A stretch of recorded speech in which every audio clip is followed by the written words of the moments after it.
Olá, amigos da Casa Bezerra de Menezes de Balneário Pinhal. Eu sou a Eliane e mais uma vez eu venho fazer o Evangelho no Lar.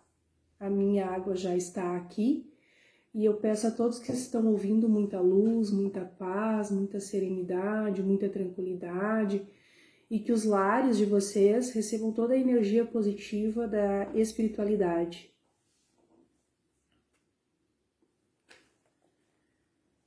O suicídio e a loucura. A calma e a resignação, aurindas da maneira de encarar a vida terrestre e a fé no futuro, dão ao espírito uma serenidade que é o melhor preservativo contra a loucura e o suicídio. Com efeito, é certo que a maioria dos casos de loucura são devidos à comoção produzida pelas vicissitudes que o homem não tem força para suportar.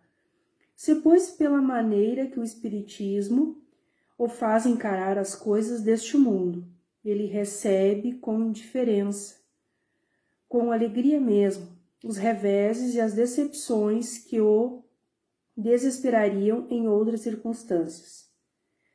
É evidente que essa força que o coloca acima dos acontecimentos preserva sua razão dos abalos que, sem ela, sacudiriam-no.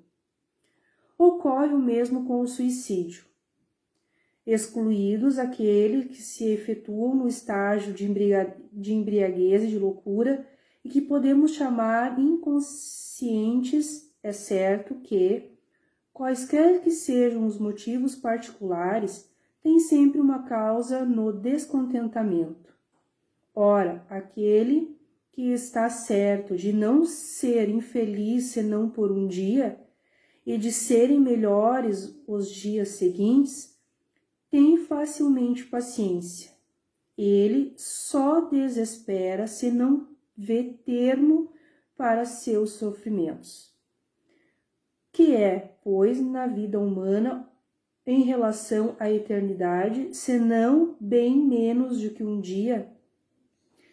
Mas para aquele que não crê na eternidade e crê que tudo nele se acaba com a vida, se está oprimido pelo desgosto e pelo infortúnio, não vê seu termo senão na morte.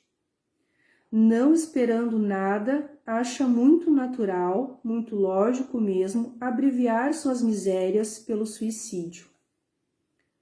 A incredulidade, a simples dúvida no futuro, as ideias materialistas, numa palavra, são os maiores excitantes ao suicídio.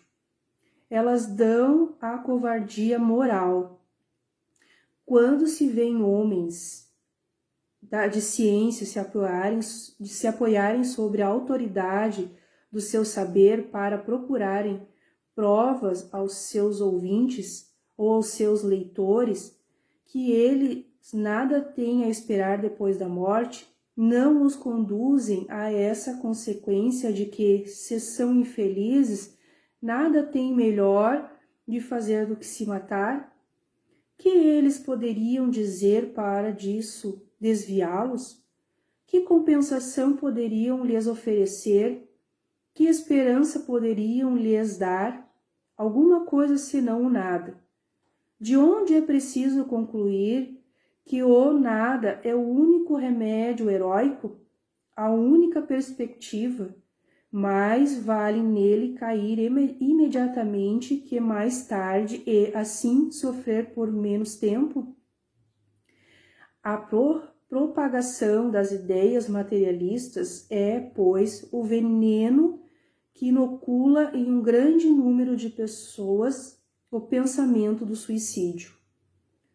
E aquele que se fazem seus apóstolos assumem sobre si uma terrível responsabilidade. Com o Espiritismo, não sendo mais permitida a dúvida, o aspecto da vida muda. O crente sabe que a vida se prolonga indefinidamente além do túmulo, mas em outras condições, Daí a paciência e a resignação que o afastam naturalmente do pensamento do suicídio. Daí numa palavra, a coragem moral. O Espiritismo tem ainda sobre esse aspecto um outro resultado também positivo e também mais determinante. Ele nos mostra os próprios suicidas vindo revelar sua posição infeliz e provar que ninguém viola impunemente a lei de Deus que proíbe ao homem abreviar sua vida.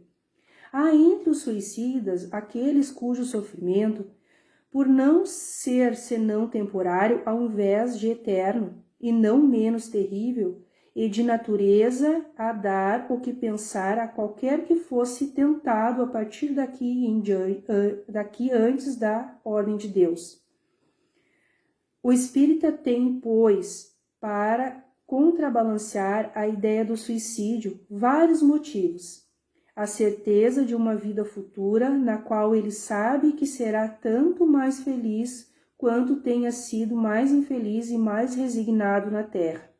A certeza de que, abreviando sua vida, alcança um resultado justamente contrário ao que se espera, que se livra de um mal para chegar a um pior, mais longo e mais terrível, e se engana se crê em se matando ir mais depressa para o céu, que o suicídio é um obstáculo para que ele se reúna em outro mundo aos objetos das suas afeições que espera ali reencontrar, de onde a consequência de que o suicídio não lhe dando senão decepções, está contra os seus próprios interesses. Igualmente, o número de suicídios impedidos pelo Espiritismo é considerável e pode-se disso concluir que, quando todo mundo for espírita, não haverá mais suicídios conscientes.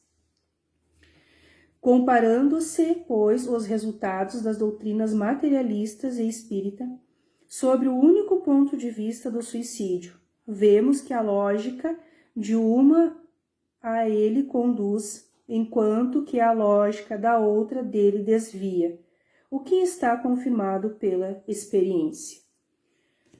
Bom, esse texto, Suicídio à Loucura, tantas pessoas assim ainda pensam no suicídio quando se sentem fracas e pequenas diante das provas que estamos passando e que talvez acham que a morte é a melhor solução. E o Espiritismo vem nos dizer que não, que a gente tem que ter força, que a gente tem que ter fé, que a gente tem que ter perseverança e passar pelas provas que a gente veio cumprir, né? E que a gente precisa ter uma coragem moral de enfrentar os nossos desafios sem pensar no suicídio, porque a gente não pode atentar contra aquilo que Deus nos deu. Ele nos deu uma oportunidade de estarmos aqui, de evoluirmos e de crescermos enquanto espírito. Então, quem somos nós para tirarmos a nossa vida, né? Então, assim, que a gente tenha sempre muita força, muito pensamento positivo, de superar as nossas dificuldades e as nossas provas com bons pensamentos, né? O que é essa nossa vida frente à eternidade? Então, viver ela da melhor forma possível, acreditando sempre em Deus e tendo muita fé.